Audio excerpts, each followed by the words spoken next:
ডেসক্রিপটিভের সমস্যাটা নিয়ে বললাম, ওটা নিয়ে অনেকবার হ্যাঁ এটার মধ্যে আছে ডেসক্রিপটিভের পেপারের ইভ্যালুয়েশনটা, এটা অনেক ছাত্রছাত্রী ভুক্তভোগী হয়েছে। তা এটা নিয়ে বারবার বলেছি স্যার, নাম্বারের কিন্তু প্রচুর ডিসক্রিপেন্সি হচ্ছে, কেউ 3 পাচ্ছে 50-এ, কেউ 49 পাচ্ছে 50-এ। হ্যাঁ এটা কিন্তু হয়। ওনারা এটা বলে আশ্বস্ত করলেন যে আমরা এবার এক্সামিনার চেঞ্জ করেছি, সেন্টারগুলোর পরিকাঠামো দেখার চেষ্টা করেছি। আমি এটাও বারবার বলার চেষ্টা করলাম যে খাতা ইভ্যালুয়েশন ডেসক্রিপটিভ পেপার লিখতে হয়, সেখানে টেবিল ভালো থাকে না, অন্তত বোর্ড একটা ট্রান্সপারেন্ট বোর্ড অ্যালাউ করুন। সেটাও বললো সেগুলো দেখা হবে। অ্যানালগ ওয়াচ কোথাও অ্যালাউ করা হচ্ছে, কোথাও অ্যালাউ করা হচ্ছে না।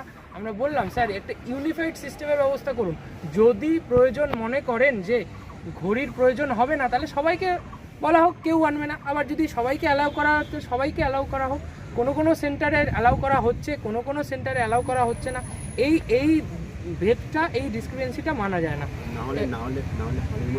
হ্যাঁ, না হলে হলের মধ্যে একটি দেওয়াল ঘড়ি রাখার ব্যবস্থা করুন, তাহলে আমরা ওয়াচ নেব না, অ্যানালগই ওয়াচ নেব না, এটাও বলা হয়েছে। আচ্ছা, এরপরে আসছে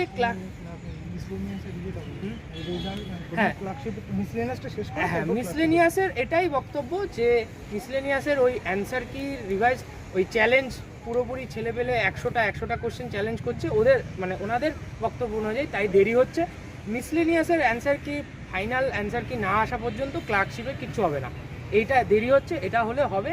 আর টেন্টেটিভ ক্যালেন্ডারে যে ডেটটা দেওয়া হয়েছে সেটা মেন্সের, সেটা পিছোতে পারে, কিন্তু খুব একটা বেশি পিছোবে না। এটা স্যাররা মানে তিনারা বললেন, আশ্বস্ত করলেন যে 1-1.5 মাস হলে পেছোতে পারে, কিন্তু ওটা টেন্টেটিভ। কিন্তু এই রিক্রুটমেন্ট দুটো, বিশেষ করে যে মিসলেনিয়াস আর ক্লার্কশিপ, এটা 2026-এর ফার্স্ট কোয়ার্টারের মধ্যে হবে। এটা একটা বারবার, এটা আমরা জোর দিয়েছি, এটা বারবার বলার চেষ্টা করলেন। হ্যাঁ, আচ্ছা ভ্যাকেন্সিটা একটু বলে দিই। এই ক্লার্কশিপ ভ্যাকেন্সিটা নিয়ে বারবার বলা হয়েছে যে স্যার ভ্যাকেন্সিটা কেমন থাকবে। স্যাররা একটি কথাই বলেছেন যে ভালোই ভ্যাকেন্সি থাকবে, এখনও ভ্যাকেন্সি রিপোর্টেড হচ্ছে ক্লার্কশিপ মিসলেনিয়াসে, তোমরা পড়াশোনা করো, প্রিপারেশন নাও, ভ্যাকেন্সি নিয়ে চিন্তা করো না। কোনো অথেন্টিক বা কোনো একদম পার্টিকুলার কোনো মানে সংখ্যা তারা ভ্যাকেন্সির ব্যাপারে বলেনি। রাহুল দা, হ্যাঁ ফরেনসিকটা নিয়ে তুমি বলো। ল্যাবরেটরি, তো ফরেনসিক সায়েন্স ল্যাবরেটরি অ্যাসিস্ট্যান্টের ক্ষেত্রে জিজ্ঞেস করাতে ডেপুটি সেক্রেটারি স্যার মানে উনি যেটা বললেন যে তো ওটা যে রিভাইসড অ্যান্সার কি সেটা মোটামুটি বেরোতে একটু দেরি হবে, তো মার্চ মাস নাগাদ ওটা বেরোতে পারে। তো আমি জিজ্ঞেস করেছিলাম যে স্যার ওর যে ওই ইন্টারভিউ ডেটটা যেটা দেওয়া হয়েছে যে 5 তারিখ, মে মাসের 5 তারিখেও যে ইন্টারভিউ ডেট দেওয়া হয়েছে, ওটা কি স্যার কি আমি কনফার্ম ধরে এগোবো? তাহলে উনি তখন বললেন যে হ্যাঁ ওটাই কনফার্ম ধরে এগোতে পারো, তো পিছলে তো খুব বেশি পিছবে না, বড় জোর হয়তো 1 মাস পিছবে, এটাই উনি বলেছেন। তো মোটামুটি মার্চ মাস নাগাদ ওটার রিভাইসড অ্যান্সার আসতে পারে। আচ্ছা রাহুল দা, ইয়েটা বলো, এই নোটিফিকেশনগুলো। হ্যাঁ নোটিফিকেশনটা বলো।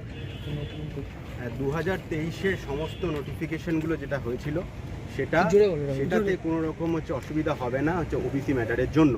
কিন্তু 2024 সালে যে সমস্ত নোটিফিকেশনের যে ক্যালেন্ডারগুলো দেওয়া হয়েছে সেই সমস্ত নোটিফিকেশনের কিন্তু এফেক্ট করবেই মানে ওবিসি কেসের জন্য।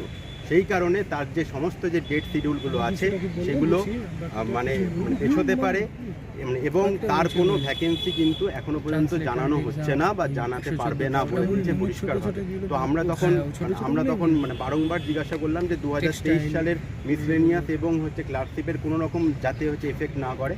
তো ওনারা বারবার এই অ্যাসুরেন্স দিচ্ছেন যে 2023-এর কোনো নোটিফিকেশানে ওবিসি ম্যাটার কোনো রকম এফেক্ট করবে না। তো সেই কারণে 2024-এর নোটিফিকেশনের জন্য আমাদের প্রত্যেকে কিন্তু ভাবতে হবে যে ওবিসি ম্যাটারটা যবে মিটবে এবং তারপর আমরা সেটা নিয়ে আমরা ডিসকাশন করে আমরা দেখা যাক কী করা যায়, সেটা নিয়ে আমাদেরকে একটু ভাবার দরকার আছে। তারপরে বিষয় আচ্ছা,